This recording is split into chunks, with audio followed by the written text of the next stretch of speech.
everybody in church is a Christian. Judas Iscariot. Some people are used to say, but I found a sister in church. Not Judas Iscariot was in church too. Some people used to blame the church. I married in church. The man was even an usher. Judas was the treasurer.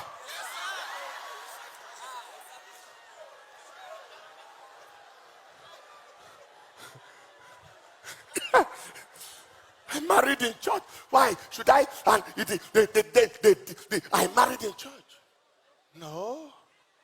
You cannot blame God for your insensitivity. You cannot blame God for your lack of perception. You can't blame God for lack of discernment. Not everybody in the barrack is a soldier. Some are relations of soldiers. Some went to sell things there. Some went to look for a job.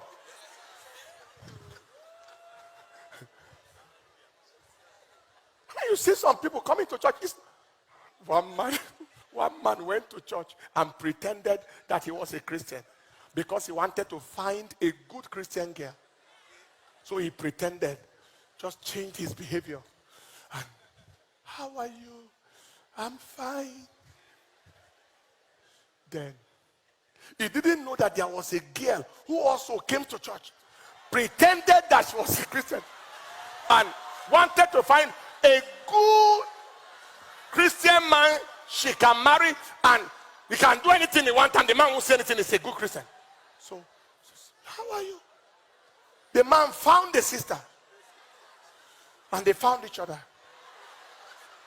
They kept on acting until they married. On the first day they reached the house, the man sent for a bottle of beer. I think the girl carried cigarette.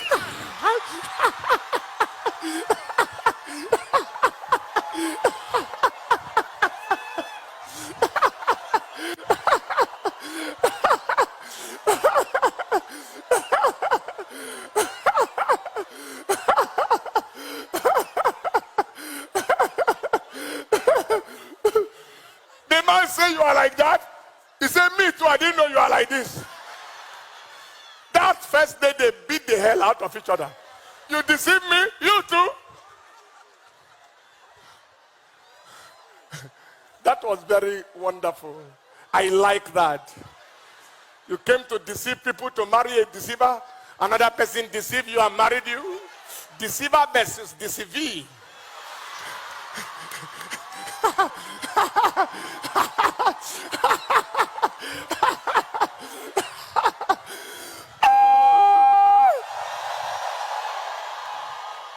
I don't know about you, but I want this meeting to hold again. We can't say everything in one day. So that is why you need the help of God. So that you can know who is real. You can know who is real. Number 4, marry people with similar vision, focus, and passion. Now, before you go from there, the number 3, 2 Corinthians chapter 6, verse 14 to 15. He said, be not unequally yoked together with unbelievers.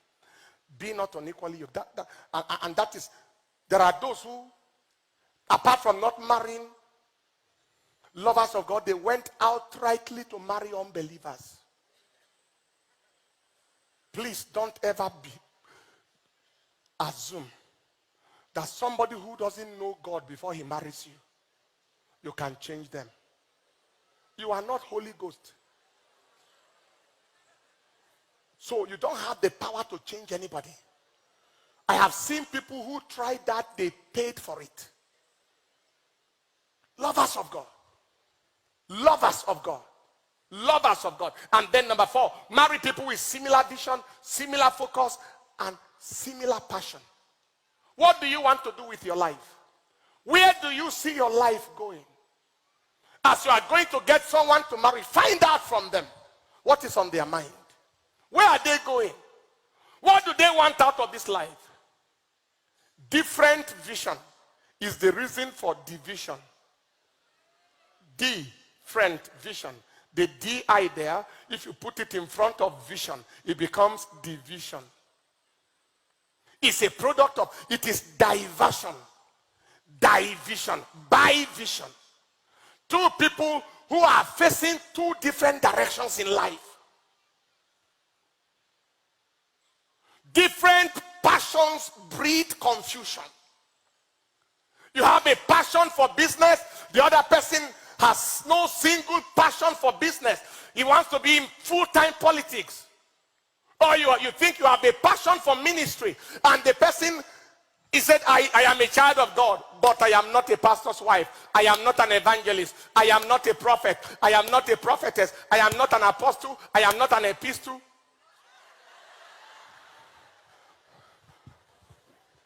Sorry. It was a Bible school student. They asked him to write on the apostles. And he wrote one line. Write on the epistles. He said the epistles are the wives of the apostles. Just forget about it. You know how much it's paid. So, married people. The reason why my wife and I, God has helped us in a little way to be the way we are, is because the passion is literally one. Before I met her, she had a passion before we ever met. A passion for mission, a passion to serve God, if possible in the missionary field. And those kinds of passions and visions. Marry somebody who understands your language when you speak. If you are speaking one language, your husband is speaking another language, the house is called Tower of Babel.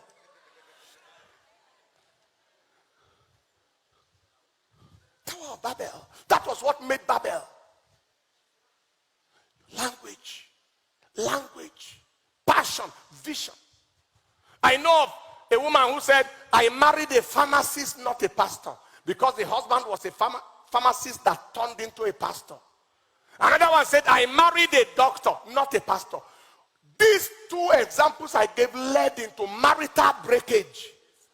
The other one, the pastor's wife will sit in the congregation instead of the altar with the husband. He said, I didn't marry pastor, I marry pharmacist. I am not a pastor's wife. Ele.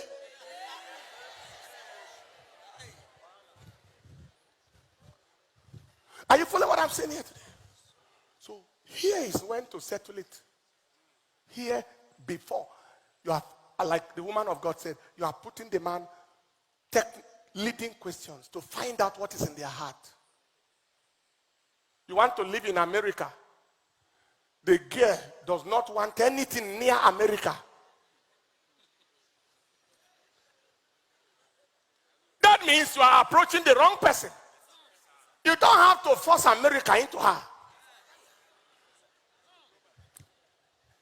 The person must have America in mind.